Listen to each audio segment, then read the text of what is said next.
Your Office character, Kevin Malone, is famous for spilling his chili before getting to enjoy it. I hear you have a new spill-proof innovation to tell us about.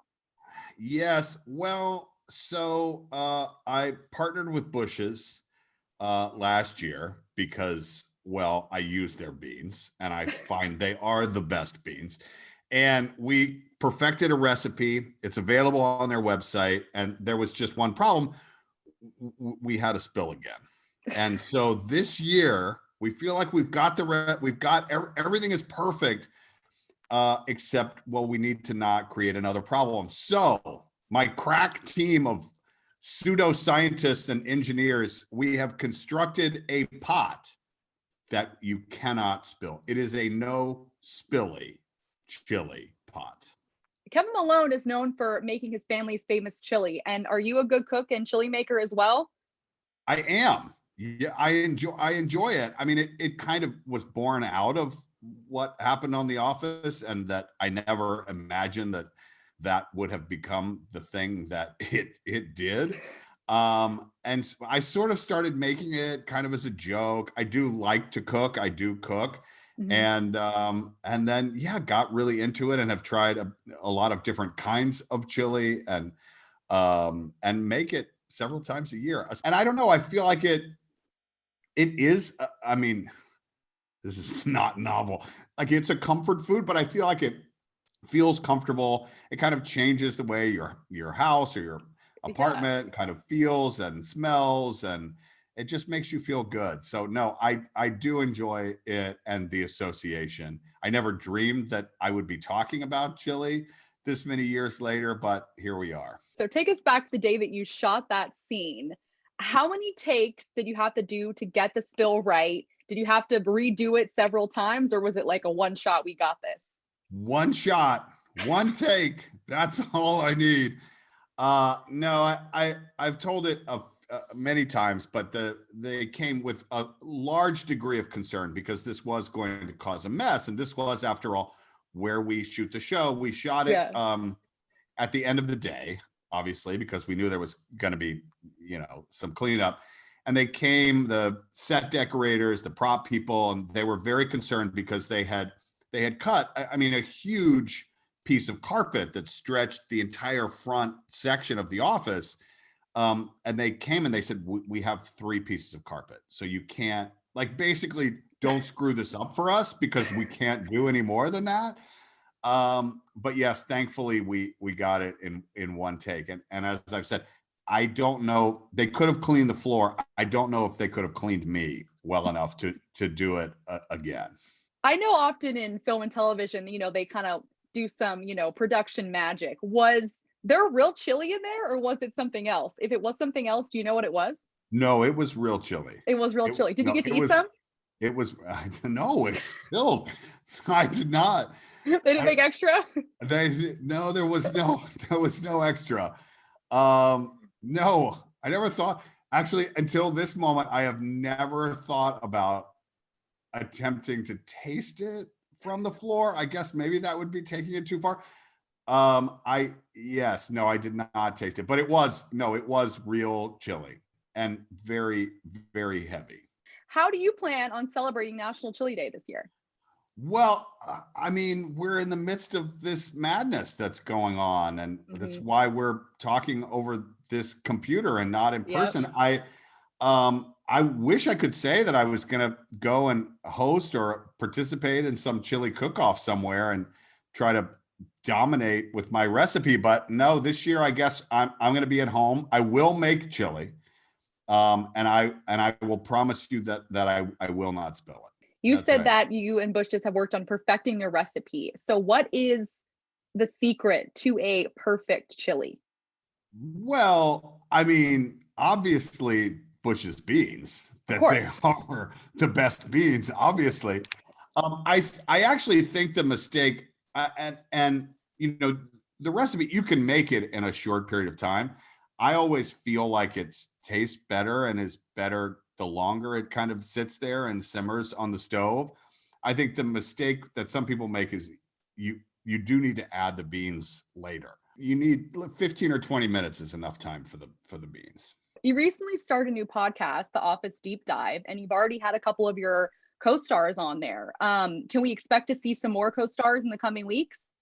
Yeah, so all of the interviews have been done, and I have over 100 hours with every with most every of the people that I worked with. That wasn't English.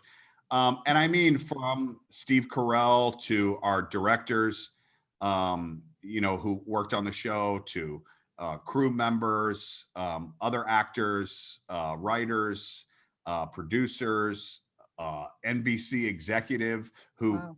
is the person responsible for the show being on the air and who kept it on the air.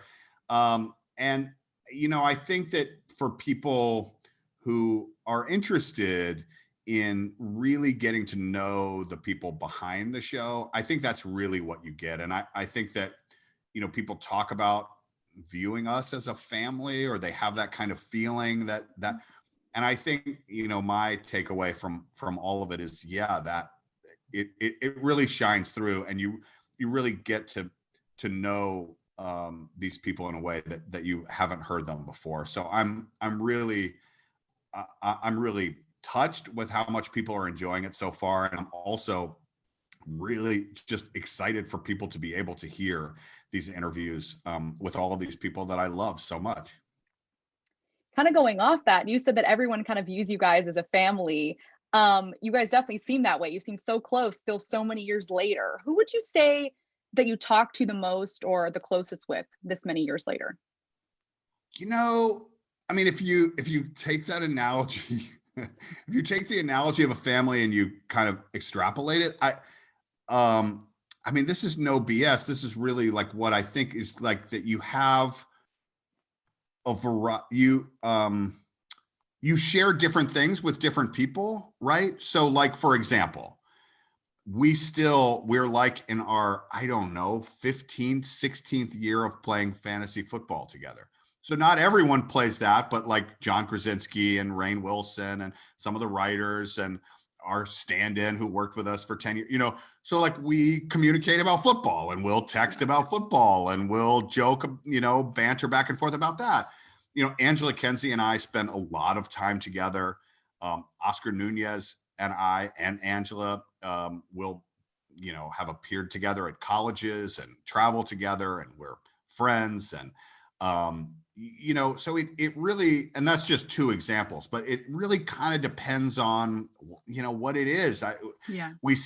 I still keep in touch on a very regular basis with a lot of the people that I worked with for so long.